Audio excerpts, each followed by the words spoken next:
वचन काया शांत, शरीर शांत, सृष्टि शांत, वातावरण शांत, हर दिशा हर किनारा शांत शांत शांत। इसी शांति में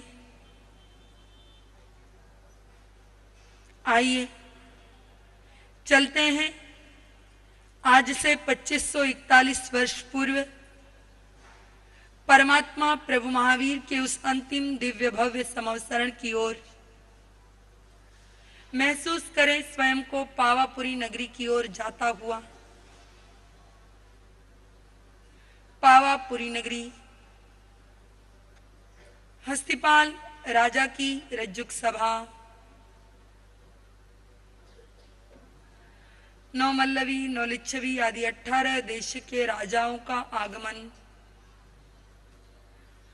परमात्मा प्रभु महावीर की बेले तप की आराधना। जैसे जैसे बोलता जा रहा हूं वैसे वैसे भाव भीतर आते चले जाएं।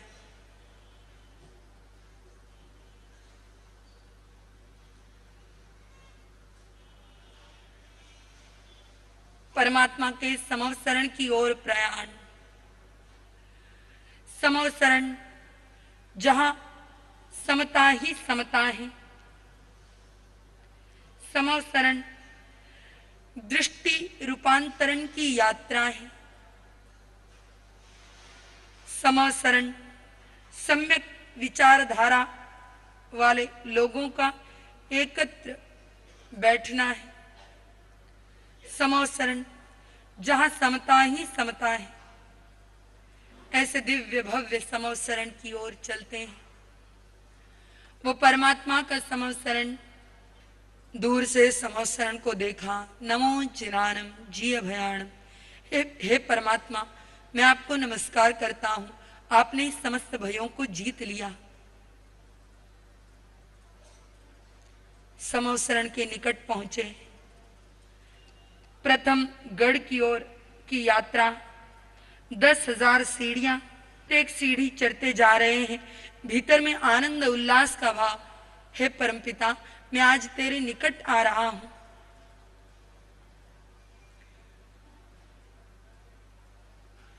प्रथम गढ़ में प्रवेश। चांदी का गढ़, सोने के कंगूरे, और उस गढ़ में जहां पर देव विमान आदि है, वहीं पर रथ आदि भी खड़े हैं। ऐसा वो पहला गढ़ चांदी का, सोने के कंगूरे जिस पर लगे हैं। इस पहले गढ़ के भीतर 1300 धनुष का अंतर छोड़कर दूसरे गढ़ की ओर प्रयाण। दूसरा गढ़ सोने का, जिस पर रत्नों के कंगूरे लगे हैं। 5000 सीढ़ियां, प्रत्येक सीढ़ी अत्यंत हर्षोल्लास के साथ पार कर रहे हैं। हे परमात्मा, मैं आपके चरण शरण में आ रहा हूं। दूसरा गढ़ जहां तिर्यंच पशु पक्षी बैठकर परमात्मा की वाणी सुनते हैं। दूसरे गढ़ से तीसरे गढ़ की ओर यात्रा। दूसरे गढ़ के भीतर 1300 धनुष का अंतर छोड़कर तीसरा गढ़ रत्नों का, जिस पर मणिरत्नों के कंगूरे लगे हैं। 5000 सीढ़ियां, एक एक सीढ़ी एक एक हाथ जितनी ऊंची, परंतु चढ़ने में जरा भी थकान नहीं। ये परमात्मा का अतिशय है कि परमात्मा के चरणों में आने वाला व्यक्ति परम विश्राम को प्राप्त करता है। तीसरे गढ़ में प्रवेश। परमात्मा को देखा, देखते ही दोनों हाथ जुड़ गए, सिर झुक गया। हे परमपिता, मैं आपके श्री चरणों में नमन करता हूं। नमन करता हूं आपके मुक्ति पथ पर बढ़ते कदमों को। नमन करता हूं आपकी वीतरागता को। तीसरे गढ़ के बीचों बीच अशोक वृक्ष, जो परमात्मा के शरीर से 12 गुना ऊंचा, जिसकी छाया में परमात्मा विराजते हैं, उस अशोक वृक्ष के नीचे एक स्फटिक सिंहासन है और उस स्फटिक सिंहासन पर परमात्मा पूर्व दिशा की ओर मुख करके विराजमान है। समवसरण के पूर्व, पश्चिम, उत्तर, दक्षिण आदि 4 दिशाओं में 4 द्वार होते हैं। परमात्मा पूर्व दिशा की ओर मुख करके विराजते हैं, परंतु परमात्मा के अतिशय के कारण परमात्मा चारों दिशाओं में मुख करके बैठे हैं, ऐसा प्रतिभासित होता है। परमात्मा के ऊपर 3 छत्र, जो सम्यक दर्शन, सम्यक ज्ञान, सम्यक चारित्र के प्रतीक हैं, उनके छत्रों में लंबी लंबी मोतियों की झालर लगी है। परमात्मा के दोनों ओर श्वेत चंवर ढुल रहे हैं। परमात्मा के सामने ऊपर आकाश में देवदुंदुभी बज रही है। परमात्मा के समवसरण में घुटने तक अचित सुगंधित 5 वर्णों के पुष्पों की वृष्टि हो रही है। परमात्मा का भामंडल हमें हमारे 7 भवों का ज्ञान करा रहा है। ऐसा भामंडल जिसमें अनंत सूर्यों का प्रकाश है और परमात्मा की दिव्य ध्वनि, परमात्मा की दिव्य ध्वनि बाहर दूर दूर तक सुनाई देती है। ऐसे उस परमात्मा के समवसरण में, जहां पर ईशान कोण में श्रावक श्राविका और वैमानिक देव बैठे हैं, आग्नेय कोण में साधु साध्वी और वैमानिक देवियां बैठी हैं, वायव्य कोण में भवनपति वानव्यंतर ज्योतिष्क देव बैठे हैं, नैऋत्य कोण में भवनपति वानव्यंतर ज्योतिष्क देवों की देवियां बैठी हैं। परमात्मा अपनी अंतिम वाणी सबको सुना रहे हैं। परमात्मा की वाणी इतनी सुगम कि वो प्रत्येक जीव मात्र को समझ में आती है। आइए सुने ऐसी ही वाणी। जिनवानी जिनवानी है पावन, सुन लो जिनवानी, जिनवानी है जैसे गीता बाइबल कुरान, जैसे वैसे श्री उत्तराध्ययन जन, वैसे हो आत्म कल्याण जो श्रद्धा करे प्राणी। जिनवानी जिनवानी है परम तारक देवादिदेव अरिहंत परमात्मा श्री सिमंदर स्वामी भगवान के श्री चरणों में अनंत अनंत आस्था के साथ अनंत अनंत वंदन, अनंत नमन। श्री उत्तराध्ययन सूत्र के परम उद्गाता शासनपति सिद्ध परमात्मा प्रभु महावीर स्वामी के श्री चरणों में अनंत अनंत आस्था के साथ अनंत अनंत वंदन, अनंत नमन। जिनके श्री चरणों में बैठकर मुझे श्री उत्तराध्ययन सूत्र की प्रथम वाचना प्राप्त हुई, ऐसे आत्मज्ञानी सद्गुरुदेव आचार्य भगवंत के श्री चरणों में अनंत अनंत आस्था के साथ अनंत अनंत वंदन, अनंत नमन। अत्र विराजित परम श्रद्धेय युवाचार्य प्रवर श्री जी एवं मंत्री जी महाराज के श्री चरणों में वंदन नमन करने के पश्चात सहयोगी आत्मप्रिय मुनिवृंद, भाग्यशालियों, श्री उत्तराध्ययन सूत्र अनुष्ठान का यह आज 6ठा दिवस, कल आश्विन शुक्ला पूर्णिमा महापूर्णिमा थी, अस्वाध्याय था और आज प्रतिपदा है और आज के दिन भी अस्वाध्याय काल होता है, इसलिए मूल वाचना नहीं होगी। अर्थ सहित विवेचन में कल आप सबने श्रवण किया था। चौथा अध्ययन कौन सा? असंख्यम। नाम कैसे पढ़ा? गाथा अध्ययन की पहली गाथा का पहला अक्षर असंख्यम है, इसलिए नाम पढ़ा असंस्कृत। और उसके अंदर बताया गया कि जो एक बार टूट जाता है वो वापस जुड़ नहीं सकता। पहला अध्ययन विनय, विनय करता है वो परिशह सहन कर सकता है। दूसरा अध्ययन परिशह, जो परिशह सहन करता है वो 4 परम दुर्लभ अंगों को प्राप्त करता है। तीसरा अध्ययन चातुरंगीय, जिसमें मनुष्यता, धर्म श्रद्धा, धर्म श्रुति, धर्म में पुरुषार्थ। चौथा अध्ययन असंस्कृत, जिसको ये 4 अंग, परम दुर्लभ अंग मिल गए, वह भविष्य में कैसा होता है, असंस्कृतता को समझता है, अपने जीवन को यूं ही व्यर्थ नहीं गवाता और फिर वह आगे महालाभ को लेने वाला होता है। तो आगे 5वां अध्ययन बताया अकाम मरणीय। 5वें अध्ययन में जो फूल खिलता है वह एक दिन अवश्य मुरझाता है। जन्म लेने वाले का मरण अवश्य होता है। सूर्य उदित होता है तो सूर्य अस्त भी होता है। इस प्रकार अनादिकाल से ये प्रश्न प्रत्येक व्यक्ति के समक्ष रहा कि मौत आए तो कैसी आए, मृत्यु हो पर कैसी हो, कैसी मौत होती है, इसका वर्णन इस अध्ययन में किया है। इस अध्ययन में विशेष रूप से अकाम मरण को समझाया गया है, इसलिए इसका नाम अकाम मरणीय हो गया है। अकाम मरण, बाल मरण, सकाम मरण और पंडित मरण की परिभाषाएं विशेष उल्लेखनीय है। अकाम मरण का संक्षिप्त रूप इस प्रकार है, जो मरण अनिच्छा से हो, इच्छा नहीं है परंतु मृत्यु आ रही है, ऐसे मरण को बतलाया।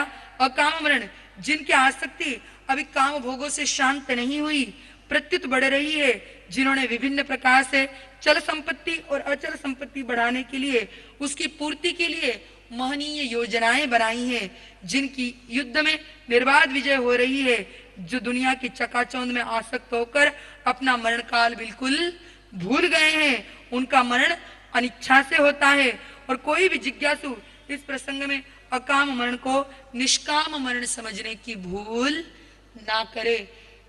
व्यक्ति मौत आ रही है, जैसे आचार्य शंकर ने कहा, अंगम गलितम पलितम तुंडम दशन विहीनम जातम तुंडम तदपि न मुंचति आशा पिंडम भज गोविंदम भज गोविंदम गोविंदम भज। मूढ़मते केश सफेद हो रहे हैं, दांत टूट रहे हैं, चेहरे पर झुर्रियां पड़ रही है और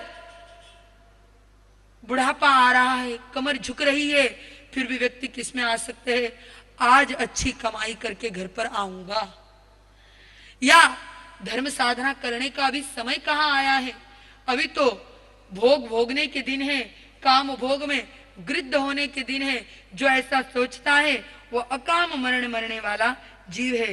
दूसरा मरण बताया बाल मरण, जो जीव धर्म व्यवहार से बिल्कुल अबोध है वे सब बाल कहलाते हैं। जिनके भीतर में धर्म व्यवहार नहीं है, अज्ञान एवं असंयम पूर्वक काम क्रोध अभिमान माया लोभ आदि कषायों को वशीभूत होकर होने वाले मरण को बाल मरण कहा। जो काम क्रोध माया लोभ आदि कषायों के वशीभूत है। सकाम मरण धर्म परिधि यानी धर्म के भीतर में आ गए और उसके बाद जो व्यक्ति 5 अनुव्रतों की 5 महाव्रतों की आराधना करता है, आत्म तत्व और परमात्म तत्व में लीन होकर के कैसा मृत्यु का स्वागत करता है। जो ऐसा व्यक्ति है जो मृत्यु का स्वागत करता है, वह व्यक्ति जो है बताया सकाम मरण है। इसलिए कहा जो जन्मा है सो मरता है, यह जग की रीत पुरानी है। जो शल्य रहित हो कर मरता, उसकी ही अमर। मरना तो है, एक दिन मौत ने आना है, परंतु कैसे मरना? ऐसे मरना कि जीवन में कोई शल्य ना रहे। इस प्रकार का मरण जो प्राप्त करता है, कषायों से मुक्त होकर मरना, ज्ञान दर्शन और चारित्र का उत्कृष्ट आराधक होकर मरना, अष्टविध कर्मों से मुक्त होकर मरना और शुक्ल ध्यान के चौथे चरण में सर्वसंवर रूप यथाख्यात चारित्र तथा वितराग समाधि में मरना पंडित मरण है, जिसे संथारा भी कहा गया, जिसके बारे में पिछले समय में आपके भीतर में एक विशेष जागृति आई। कहते हैं और कुछ आए ना आए, जीवन की सांध्य वेला में संथारा कभी ना आए? बोलते तो हो नहीं। रोज भावना भाओगे तो भावना फलीभूत होगी। भावना भाई थी आपने, आचार्य भगवान यहाँ आए, आ गए। भावना भाई थी आपने, मुझे आत्मदृष्टि प्राप्त हो गई। अब भावना भाव कि जीवन के अंतिम समय में मुझे संथारा अवश्य आए, आए नहीं अवश्य आए। और प्रतिदिन रात्रि काल के समय में जब आप विश्राम में जाओ तो ये भावना कि आज सागारी संथारा ले रहा हूं, वो दिन आए जब मैं संपूर्ण रूप से उत्कृष्ट पंडित मरण को प्राप्त करूं। जन्म और मृत्यु ये दो जीवन के किनारे हैं। यदि जीवन एक कला है तो मृत्यु भी एक कला है। कला और विज्ञान अर्थात अध्यात्म विचार ये जीवन को उन्नति के शिखर पर पहुंचा देने के साधन है। यदि ये दोनों जीवन के अंतिम क्षणों तक रह जाए तो मरण भी कला और विज्ञान से ही होता है। कलाहीन एवं विज्ञानहीन जीवन और मरण दोनों ही दुखपूर्ण होते हैं। जियो तो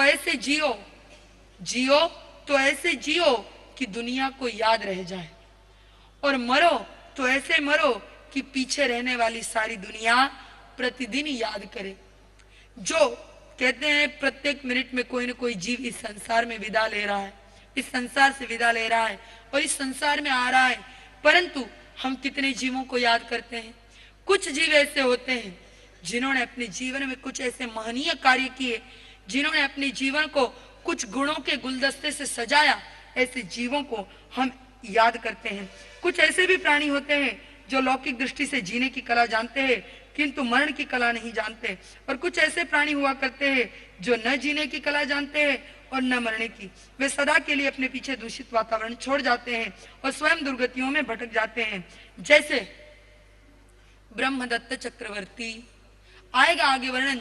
चित्र और संभूत का बहुत समझाया था कि आजा दीक्षा ले ले, दीक्षा लेगा तो मोक्ष प्राप्त कर लेगा। चक्रवर्ती की दो ही गतियां हैं, कौन सी? दीक्षा ले तो और संसार भोगे तो नरक। तो बहुत समझाया परंतु माना नहीं। उधर काल सौकरिक कसाई बहुत समझाया, उधर काल सौकरिक कसाई बहुत समझाया कि तू हिंसा करना छोड़ दे, रोज 500 पाड़ों को मारता है, छोड़ दे इसको, एक दिन के लिए तो त्याग कर। परंतु उसने भी वो बात नहीं मानी और अपनी जन्म मरण की परंपरा बढ़ा ली। कहते हैं जो भौतिक समृद्धि में वृद्ध रहता है, आसक्त रहता है, वो हमेशा यह चाहता है कि मेरा मरण कभी ना हो, मैं कभी मृत्यु को प्राप्त ही ना हूं। और ऐसा व्यक्ति अपने जीवन में चाहता है और दीर्घकालिक जीवन के लिए अभक्ष एवं अपेय पदार्थों के सेवन में भी वो संकोच नहीं करता। किसी देव या देवी के समक्ष पशु बलि देने के लिए भी वो तैयार हो जाता है। अकाम मरण भोग विलासिता के आधार पर होता है। लंबे काल तक सुखपूर्वक जीने की इच्छा से या अमर बनने की इच्छा से जो लोग काली करतूतें करते हैं उनका अकाम मरण ही होता है। विश्व भर में जितने भी अज्ञानी, अबोध एवं अविरत है वे सब बाल कहलाते हैं। जितने भी अज्ञानी है, अबोध है और अविरत है, यानी उन्होंने ना श्रावक के व्रत लिए ना साधु के महाव्रत लिए, वे सब बाल कहलाते हैं। जिन जीवों को अपने हिताहित का ज्ञान नहीं है वे अज्ञानी कहलाते हैं, और जिनके हृदय में जीवन और मरण की कला सीखने की भावना नहीं वे अबोध है। जिन्होंने न पाप के स्वरूप को समझा न पाप कर्म से निवृत्ति की वे अविरत माने जाते हैं। और इस प्रकार व्यक्ति कैसे रहता है? बाल जीव का जब भी मरण होता है तब निकृष्ट एवं अधम परिणामों से होता है। कोई किसी के प्रेम के वशीभूत होकर मरता है, कोई निदान करके मरता है, कोई अपने साथियों से रुष्ट होकर मरता है, कोई किसी के द्वारा अपमानित एवं अनादर होने से मरता है, कोई मकड़ी की तरह छल कपट के जाल में फंसकर मरता है, कोई परीक्षा में अनुत्तीर्ण होकर मरता है, तो कोई अपकीर्ति से तंग आकर मरता है, और कोई मुक्ति पाने की इच्छा से किसी महानदी में कूदकर मरता है। इत्यादि शतशः कारणों से मरना बाल मरण है। अनेक कारण है परंतु मुख्य रूप से बाल मरण के 12 भेद बताए। पहला वलय मरण, यानी भूख प्राणी संयम से भ्रष्ट प्राणी का मरण या भूख एवं प्यास के दुख से छटपटाते हुए प्राणी का मरण वलय मरण कहलाता है। दूसरा बताया वशार्थ मरण, वसट्ट मरण, इंद्रियों के वशीभूत होकर के मरना, जैसे मृग शब्द सुन करके मरता है, पतंगा रूप देख करके मरता है, और नाग जो है गंध पर आसक्त होकर मरता है, मछली रसनेन्द्रिय के वशीभूत होकर के मरती है, और जलचर जीव गर्मी से संतप्त होकर महाजलाशय में घुसकर वो भैंसा जो है अपने प्राणों से हाथ धो बैठता है। और कुछ दिन पूर्व युवाचार्य श्री जी ने फरमाया था कि हाथी हथिनी के रूप को देख करके आसक्त होता है और अपने जीवन को गंवा देता है। ऐसा मरण वसट्ट मरण कहलाया। अंतोसल्ल मरण, तीर या गोली लगने से मरना, माया शल्य, निदान शल्य, मिथ्या शल्य, इनमें से किसी भी शल्य से छुटकारा पाए बिना विराधक होकर मरना अंतःशल्य मरण है। तद्भव मरण, मनुष्य का मनकर पुनः मनुष्य जन्म पाना, तिर्यंच मनकर तिर्यंच भव प्राप्त करना, तद्भव मरण है। गिरि मरण, पर्वत आदि से गिरकर मरना। तरु मरण, वृक्ष आदि से तरु पड़न, वृक्ष आदि से गिरकर मरना। जल पवेश, जल में डूबकर मरना। जलन पवेश, अग्नि में जलकर मरना।